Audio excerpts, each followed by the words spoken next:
All right, my friends, hello. So I want to start off with a few questions. And I know a lot of other presenters have already asked you questions. And they've been kind of hard questions. But the questions I'm going to ask you are very, very simple. And I promise you'll be able to answer these. All right, are you ready for your first one? Okay. Your first question is, you don't have to answer out loud. Are you having a good day? Okay, you got your answer? All right.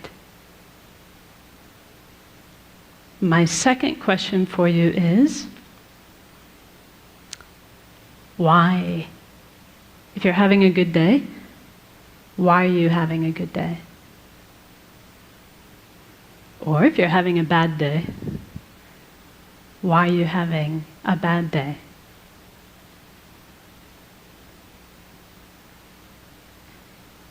So I have one more question for you.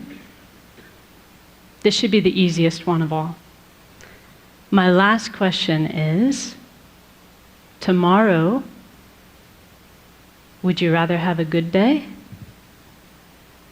Or would you rather have a bad day? Do you have your answer for that one? What about the day after tomorrow? What about Sunday? Let's see, yeah, that's right. Tomorrow's Saturday, Sunday. How about Monday? Would you like to have a good day or a bad day on Monday? Tuesday? Wednesday? Thursday? Friday? This time next week? A good day or a bad day?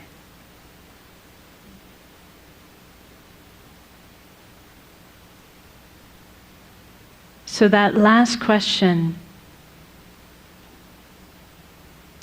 like I said, is probably the easiest one for us to answer. Because we know the answer to that, don't we? We want to have a good day, every day. Did anyone in the room answer, yes, I want to have a bad day on Monday? Of course not. We all want to have a good day, every day.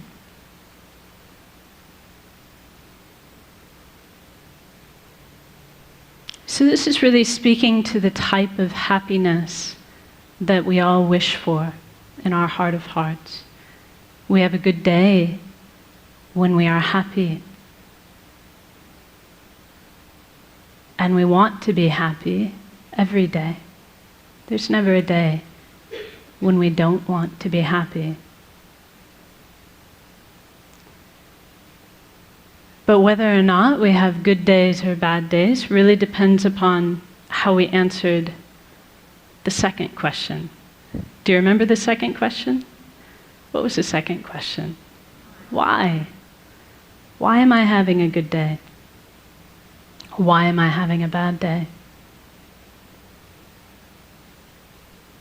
So one thing that my teacher says, his name is Gen Kelsang Nyema, and he says that much of the time our mind is like a balloon in the wind, blown here and there by external circumstances. Do you know that feeling? He says when things are going well, when they're going our way, we feel happy. But then if something goes wrong, for example, he says if we're forced to work with a colleague that we dislike, but I'm sure none of you have colleagues you dislike, right?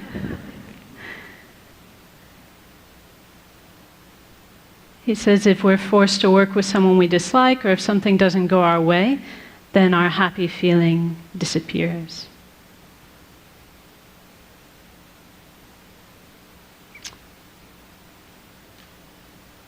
So as long as our answer to the question, why am I having a good day, or why am I having a bad day? Because, this is a question people ask us, like maybe when you get home today, someone will go, well, so how was that TED thing? Did you have a good day? And we'll say, yeah, I did. There was this lady, and she talked to us about how we need to be about compassionate towards former inmates, and there was this performer who did this awesome beatboxing thing with his mouth, and this person and that person. As long as our reasons for why we had a good day are a list of external conditions, then we're not going to have the stable happiness that we all want. Does that make sense to you? Because if that's what our happiness depends upon, because we cannot control people and circumstances every single day, then our happiness will be in the hands of others, won't it? It'll be at the whim of our circumstances. So if you really wish to have a good day every day, we've got 2 things we need to do. So the first thing that we need to do is we need to stop outsourcing our happiness and outsourcing our unhappiness onto people and circumstances. In other words, we need to stop attributing our happiness to what's going on externally. And we need to stop blaming others, especially blaming others, for our unhappiness. So for as long as we do that, as long as we're making it the job of people and circumstances to make us happy, or as long as we're making it their fault when we're unhappy, our happiness will be very unstable and elusive.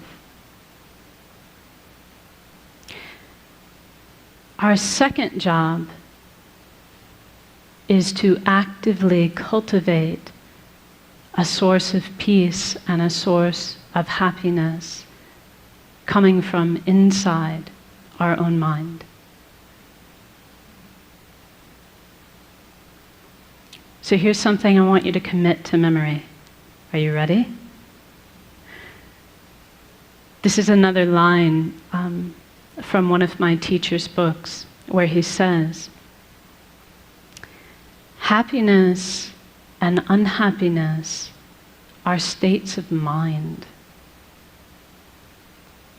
and therefore their real causes cannot be found outside the mind.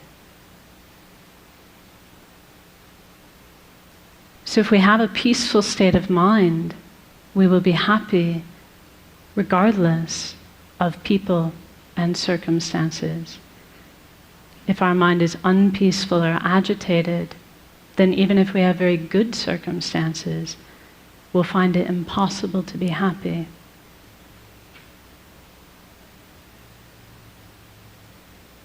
So in other words, it's not what is happening that is making us happy or unhappy. It is how we are responding to those things that determines whether we are happy or unhappy. It is what our state of mind is like that determines our happiness or our unhappiness. So how are we going to do this? So we can all understand this. Like intellectually, it's not rocket science, is it? It's not hard to understand. And maybe to a certain extent, as I tell you these things, you're like, yeah, I knew that already. I knew that already.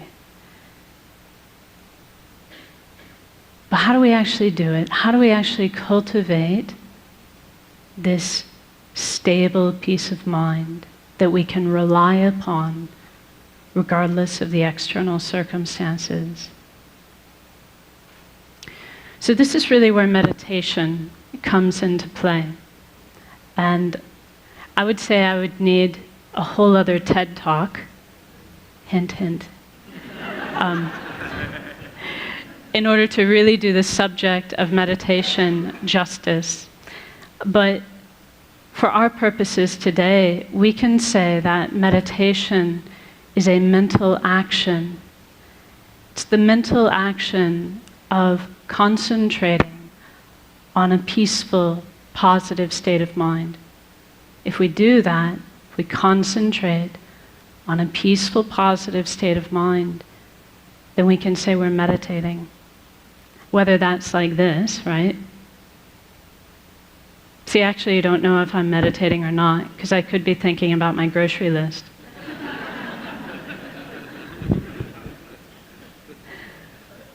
It's only meditation if I'm actually focusing on a positive, peaceful state of mind. But the trick is, I can do it like this. This is called formal meditation.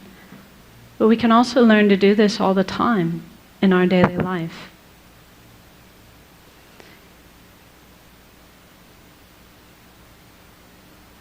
So see, here's a perfect opportunity. We concentrate on a mind of patience. We're not disturbed, not unhappy. So why don't we try it now? Are you up for it? Just a short meditation. According to the clock, I've got 3 minutes left. This is going to be a very brief one. But let's actually try it. Let's try to tap into our own potential for a peaceful, positive state of mind. So now I'll ask you just to sit comfortably and place your feet flat on the floor and your hands within your lap. And then you can lightly close your eyes and become aware of the sensation of your breath at the tip of your nose.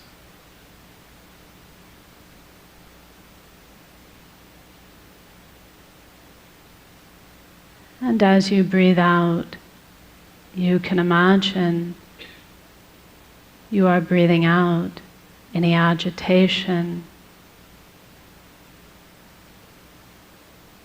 any mental busyness, any frustration or unhappiness in your life. Breathing it all out like dark smoke.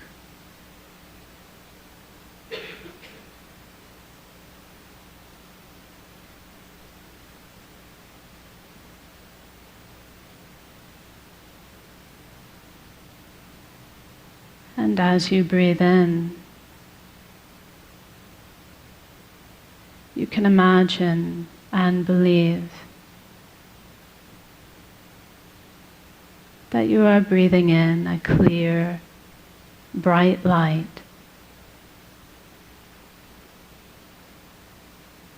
which is the very nature of inner peace.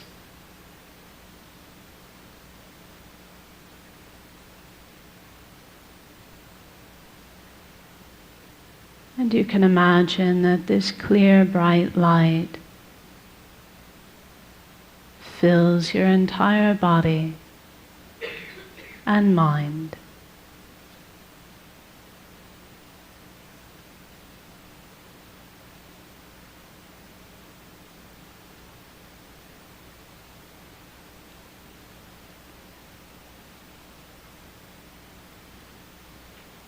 And for a few seconds, simply enjoy this inner peace coming from within.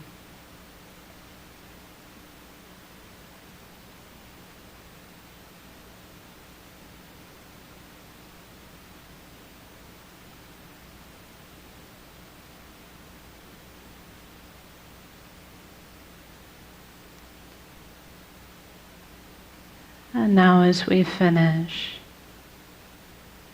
just be determined to bring this inner peace with you into the rest of your day to benefit yourself and others. So now we rise from meditation. Thank you very much.